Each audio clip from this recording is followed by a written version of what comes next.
The Church at Home is a program highlighting topics that affect the church in the modern world, here in the Diocese of Youngstown and beyond. Your program host is Father James Corda.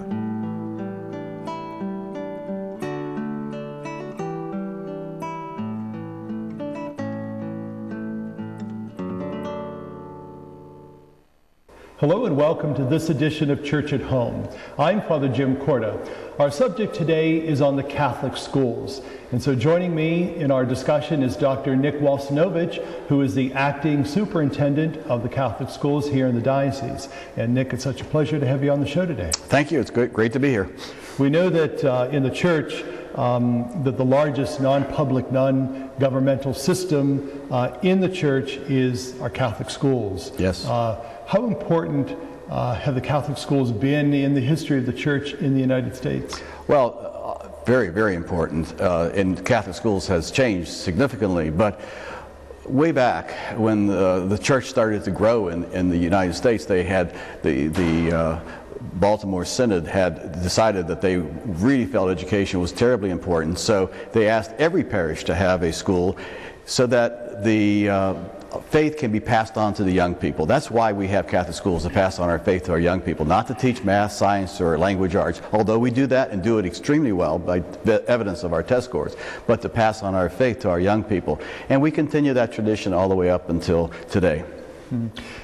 It's interesting because you were part of our school system for many years in the past, and you went to Chicago and then have returned here to the diocese.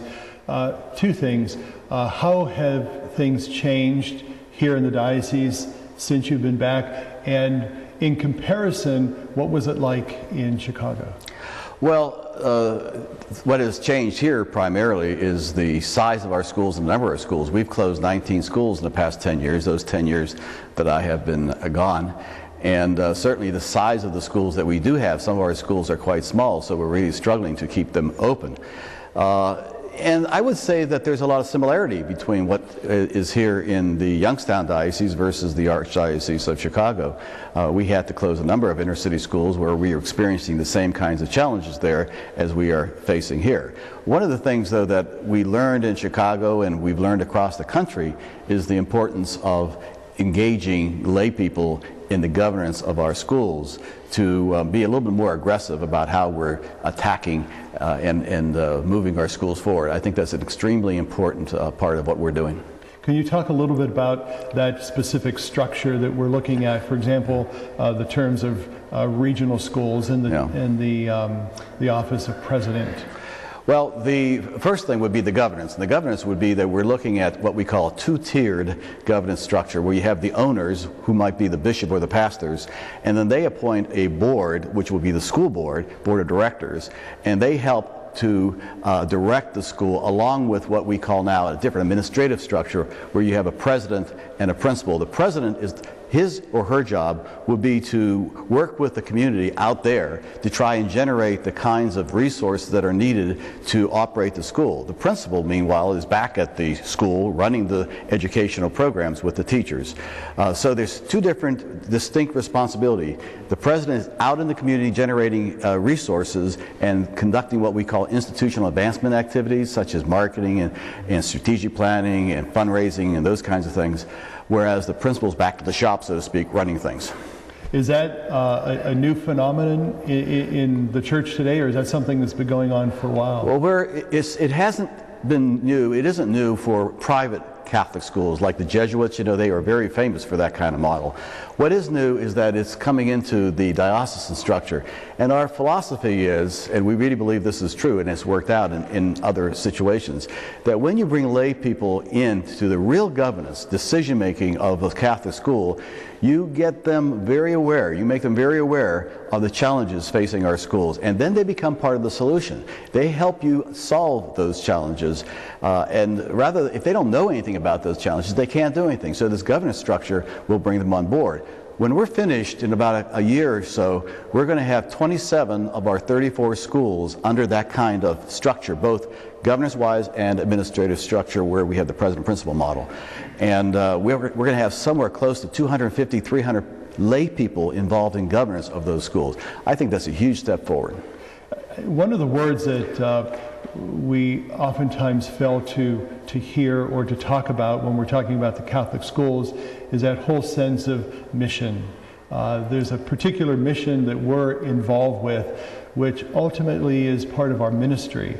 And how are those terms used and celebrated in the Catholic school system?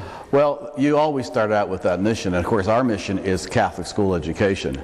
And that's one of the beauties of what the Catholic schools can do versus what public schools can't do. And we are able to teach the whole child. So certainly there's the academic or the mental, addressing the brain, so to speak. And then there's the physical and the psychological. But the Catholic schools are able to address the spiritual side of the human being where public schools can't.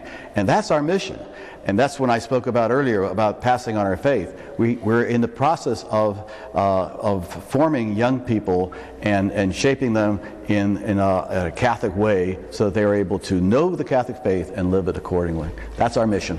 And part of the mission I would see would be also to those who may not have the wherewithal to afford a Catholic education. How has that been part of our mission in the church? Well, certainly we have a sense of a preferential treatment for the poor, even in our Catholic schools, as we do in so many other aspects of church life. We do have a lot of scholarship programs that are available. We are presently gathering all that information to see the total amount of scholarship money that we give. But even without thinking about the scholarship money, as you know so well, parishes contribute what they call subsidy from the parish to the school. I mean, an awful lot of money, somewhere between $400,000, $500,000, $600,000. One of our parishes gives $700,000 a year. That greatly reduces the cost of a Catholic school education so that the families who don't have the higher incomes, they're able to still afford to come to a Catholic school. But we do have to do a lot more, and that's one of these things these boards will be very much charged to do. That's going to be a significant challenge. There are a lot of kids out there from families who don't have a lot of resources that would love to come to a Catholic school. These boards are going to have to try and find ways to get those kids on board, and scholarship programs will be a huge part of that. What have statistics proved with those who actually go through the Catholic school system in preparation and in anticipation of college? What has that shown? Well, we have so much wonderful research that supports that. We have like 99.5% of our students who go into Catholic high schools graduate from Catholic high schools. 95% of them go on to college. 95% of those who go on to college graduate from college. And then we see all the research that shows that the greater or higher education you have, the more earning power you have. So certainly that's very true. Also, some of the research that Greeley has done to show that, yes, young people may fall away from the church for a while, but those who go through Catholic schools are much more active in their parish, and they also support the parish financially in much greater levels. So there's an awful lot of wonderful benefits as a result. And that's even aside from all the academic kinds of benefits that we have. Can you talk a little bit about the regionalization of schools and what is that going to do to benefit and to solidify what's going on now? Sure. We have a couple efforts going forward, one in Mahoning County, one in Stark. And what has happened over the past 20 or 30 years is that it has become more and more evident that it is much more difficult now than before for a single parish to support their own school. And as I said earlier, we have some school parishes contributing $600,000, $700,000 in subsidy to their parish school. That can't be sustained far into the future. So the way we're going to try and address that is by collaborating and forming these regional school systems and pooling our resources and making our schools stronger as a result.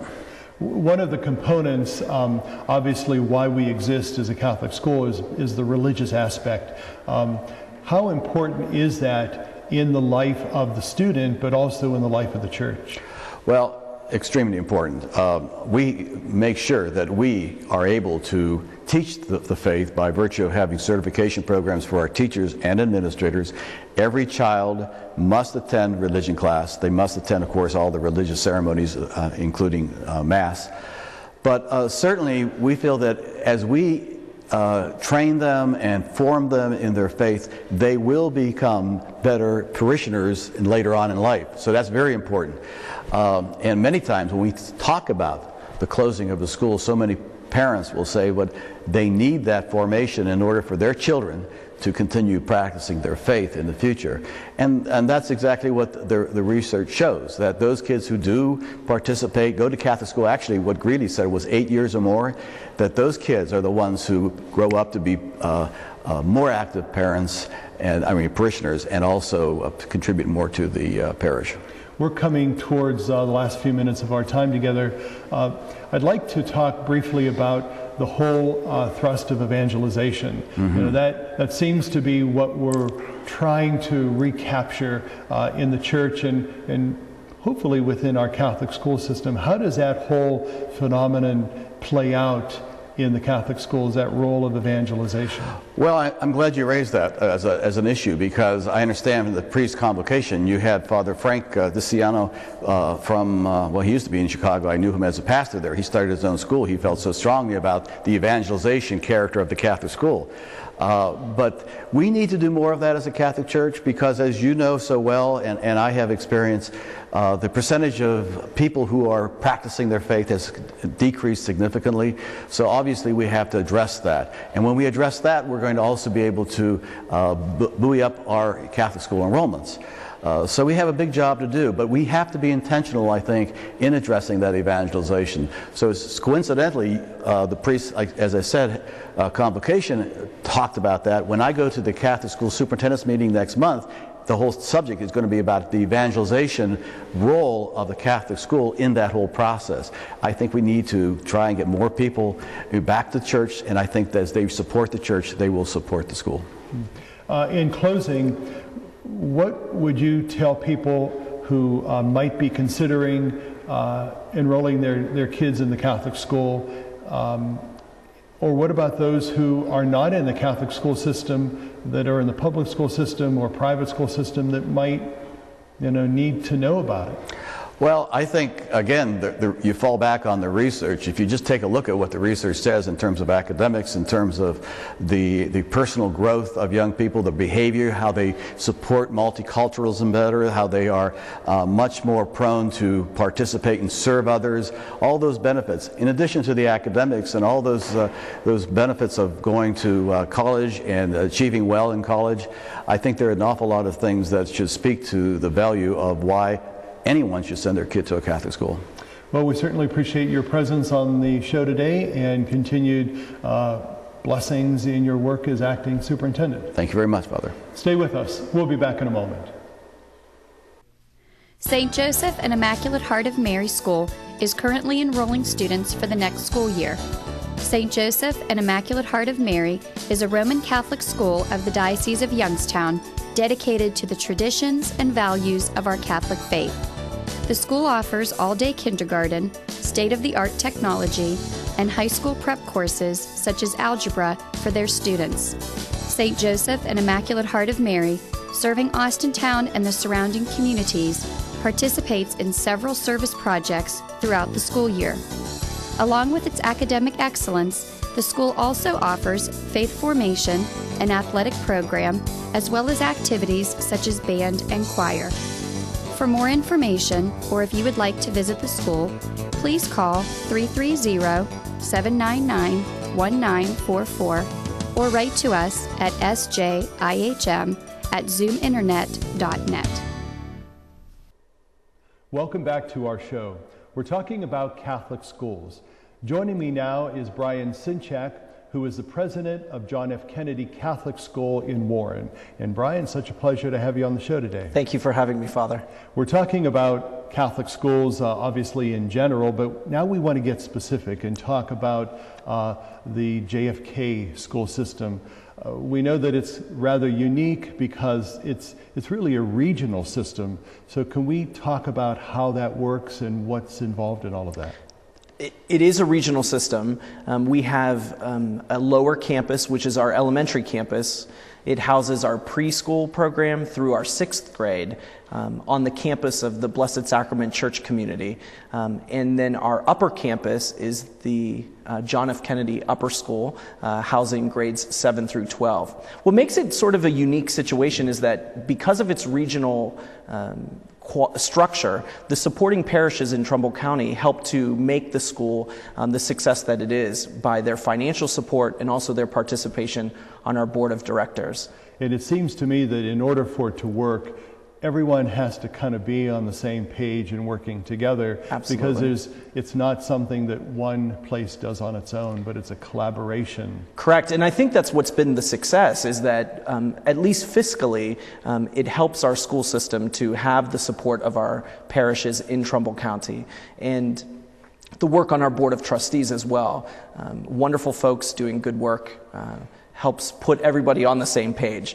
And the school system is unified. So as something as simple as our uniform code or our dress code is unified, so our lower campus students at our elementary school model and share the same code as our upper campus students. So we really are, in many ways, one school with 2 campuses. So it seems to me that the thrust then is to carry the kids from K through 12. Absolutely, and I think that's our ministry and our mission, is to bring them into our Catholic school system, nurture them as students, and see them all the way up to their high school graduation. And in many cases, our faculty have relationships with our students well beyond their graduation year as well. The 2 words that you mentioned is mission and ministry, and a lot of times those get kind of pushed to the side when we talk about a school system or something like that. Tell us how mission and ministry are really part of what JFK is all about. Absolutely. Well, this past year, our board of directors, through their leadership,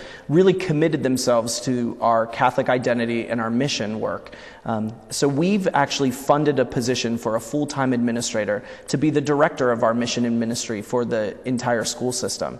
That new position, I think, very much demonstrates our commitment to the work that we do in the formation of our young people, from the earliest years in preschool all the way up to their graduation years.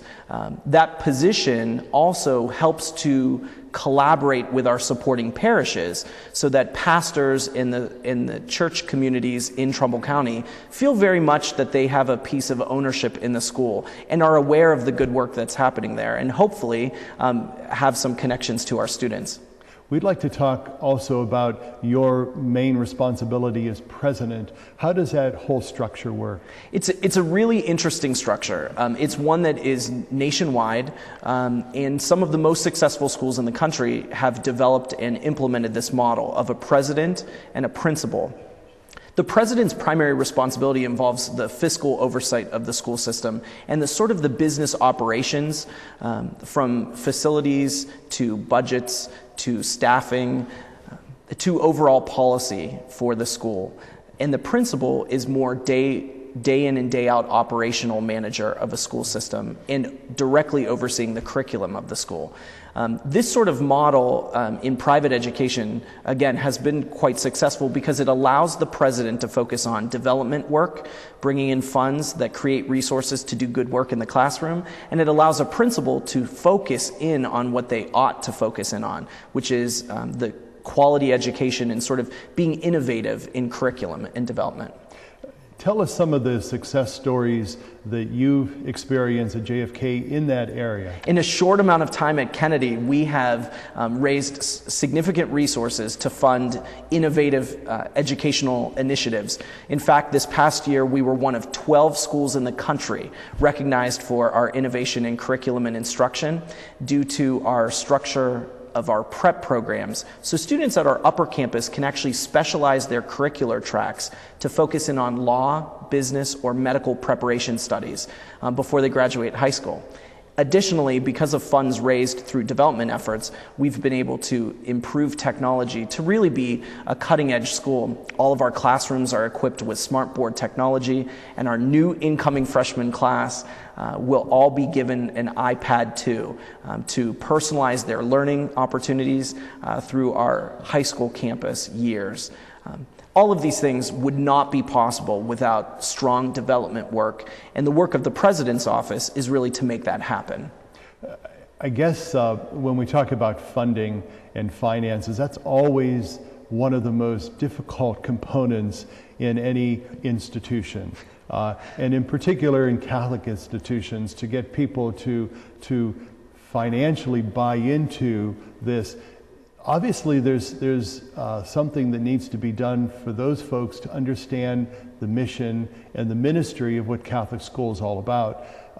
Obviously, you get them when they have kids in school as well. What happens when their kids are out of school? How do you keep those same people involved financially? Well, our great hope would be that to much is given, much is expected. And this idea that you've been given a gift, or your children have been given a gift of this education, and we ask that you share that gift with others. We have a wonderful supporting alumni community, and to encourage them to see the gift that it has played in their life, to then pass that gift forward to a new generation of students who might be using a different technology, no longer the chalkboard, now the smartboard, but nonetheless, our Catholic mission remains the same. And inspiring our alumni community and our parent community to see the need that is so present. You know, last year alone, our system gave out over $288,000 in tuition assistance to families in need. Because truly, Catholic education cannot become only that which is accessible to the wealthy. We must and are dedicated to helping to support families who will struggle to pay tuition. And it is through development efforts, through scholarship campaigns, and through the generosity of good people who make this wonderful education possible to kids who otherwise wouldn't have that chance. And I'm glad to hear you say that, because so often when people think about Catholic schools, at least nowadays, they have this misconception that it's just for those who can't afford it, or those who are the wealthiest. But in fact, many of our students in the systems are not in that bracket. Correct. And so there's that whole sense that the option for the poor must be realized in many ways. Absolutely. And again, we see that come alive in Kennedy because of our scholarship offerings. We're also very lucky to be able to access, as most of the diocesan schools here in Youngstown are, the Ed Choice program, which allows students to, in underperforming schools, to receive a scholarship from the state of Ohio to attend the school of their choice.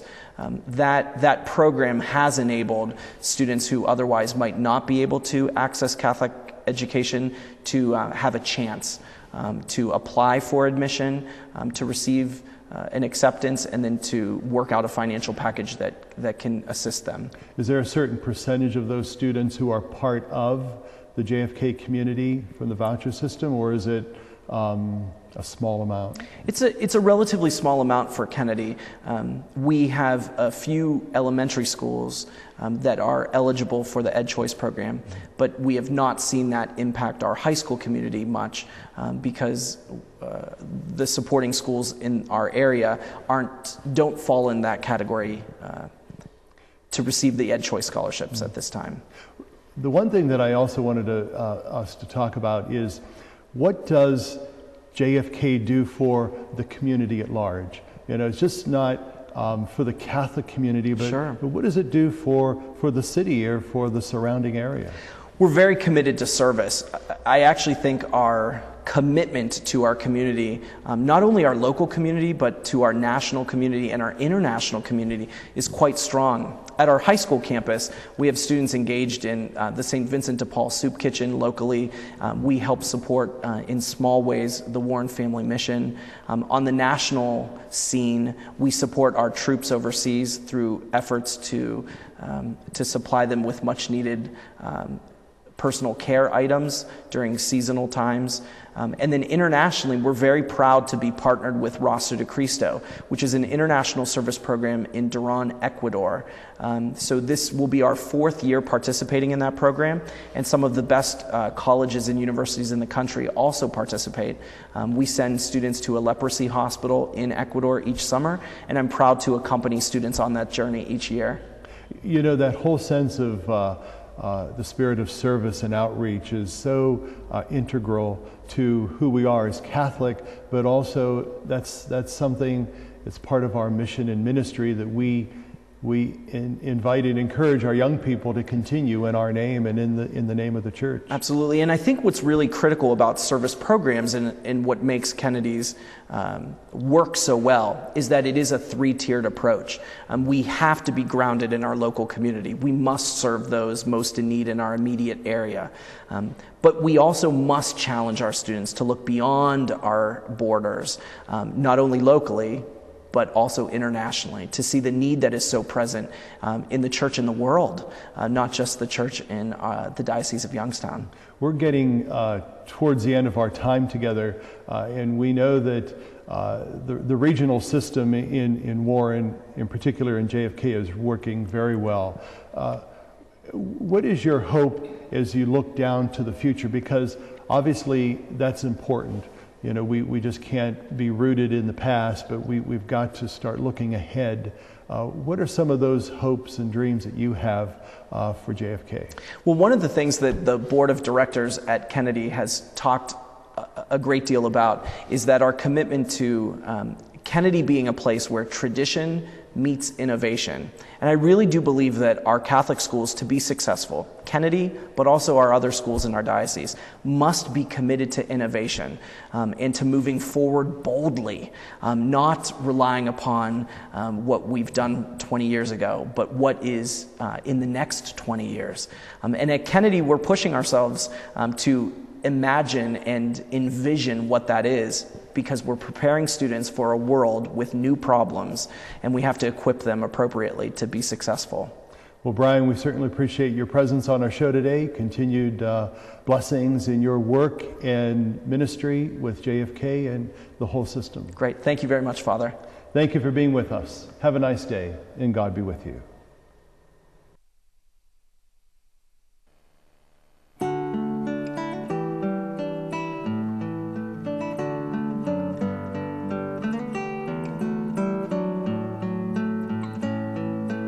The Church at Home has been a production of CTNY, the Catholic Television Network of Youngstown. Your program host was Father James Corda.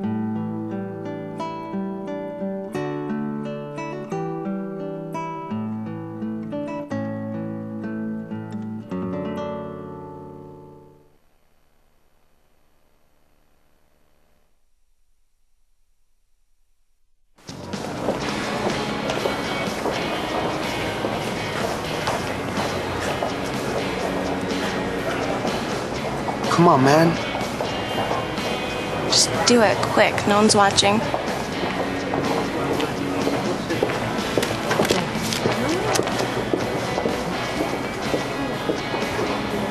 You have to if you want to hang with us.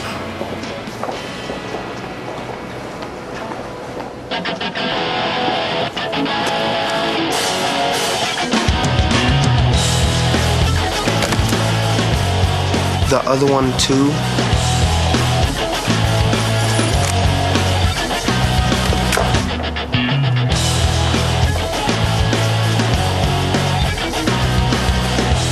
Good job. Do the right thing. Pass it on. A message from the Foundation for a Better Life.